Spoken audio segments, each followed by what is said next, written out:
नमस्कार।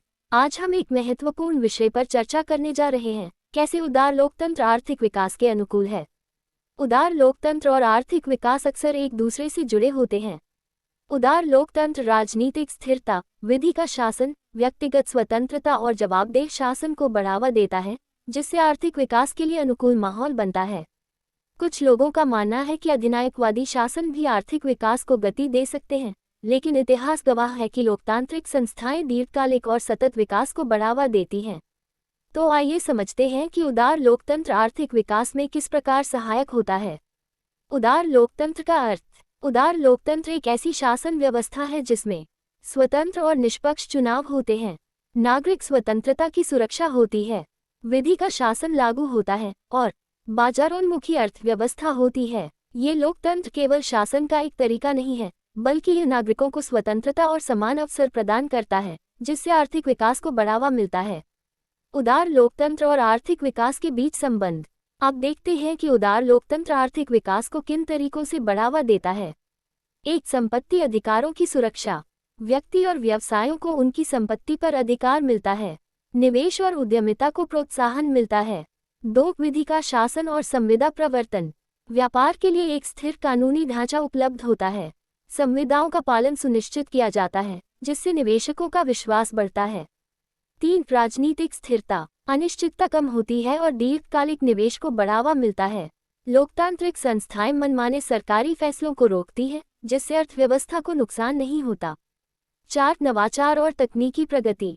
विचार और अभिव्यक्ति की स्वतंत्रता वैज्ञानिक और तकनीकी विकास को प्रेरित करती है। अनुसंधान और विकास R&D में निवेश को बढ़ावा मिलता है। पाँच, बाजार अर्थव्यवस्था और प्रतिस्पर्धा। मुक्त बाजार प्रतिस्पर्धा और दक्षता को बढ़ावा देता है, एकाधिकार और भ्रष्टाचार को रोकता है, जिससे संसाधनों का बेहतर उपयोग होता है। 6, मानव पूंजी में निवेश। लोकतांत्रिक सरकारें शिक्षा और स्वास्थ्य सेवाओं में निवेश करती हैं, जिससे कुशल कार्यबल तैयार होता है। अच्छी शिक्षा प्राप्त जनसंख्या उच्च उत्पादकता और नवाचार में योगदान देती है। 7, सामाजिक कल्याण और आर्थिक समावेशन। आर्थिक नीतियां समाज के बड़े वर्ग को लाभ पहुंचाने के लिए बनाई जाती हैं। आय असमानता कम होती है, जिससे सामाजिक स्थिरता और सतत विकास संभव होता है। 8, पारदर्शिता और जवाबदेही। भ्रष्टाचार को कम करता है और सार्वजनिक संसाधनों का कुशल उपयोग सुनिश्चित करता है। निवेशकों का विश्वास बढ़ाता है, जिससे आर्थिक स्थिरता मजबूत होती है।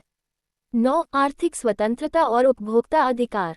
उद्यमिता और व्यक्तिगत पहल को प्रोत्साहित करता है। उपभोक्ता अधिकारों की रक्षा करता है, जिससे बेहतर गुणवत्ता वाले उत्पाद और सेवाएं मिलती हैं। 10, वैश्विक व्यापार और विदेशी निवेश। उदार लोकतंत्र अंतर्राष्ट्रीय व्यापार और विदेशी निवेश को बढ़ावा देता है। वैश्विक अर्थव्यवस्था में एकीकरण से उच्च आर्थिक विकास संभव होता है। उदार लोकतंत्र और आर्थिक विकास के बीच चुनौतियां। हालांकि उदार लोकतंत्र आर्थिक विकास के लिए अनुकूल होता है, फिर भी इसमें कुछ चुनौतियां होती हैं। 1, अल्पकालिक राजनीतिक अस्थिरता। बार बार चुनाव और नीतिगत बदलाव आर्थिक अनिश्चितता को बढ़ा सकते हैं। 2, नौकरशाही की अक्षमता। अत्यधिक नियम कानून आर्थिक सुधारों की गति धीमी कर सकते हैं। 3, लोकलुभावन आर्थिक नीतियां। सरकारें दीर्घकालिक विकास के बजाय तात्कालिक वोट पाने के लिए नीतियां अपना सकती हैं। 4, स्वतंत्रता और विनियमन का संतुलन। अत्यधिक विनियमन व्यापार वृद्धि को बाधित कर सकता है, जबकि न्यूनतम विनियमन असमानता बढ़ा सकता है।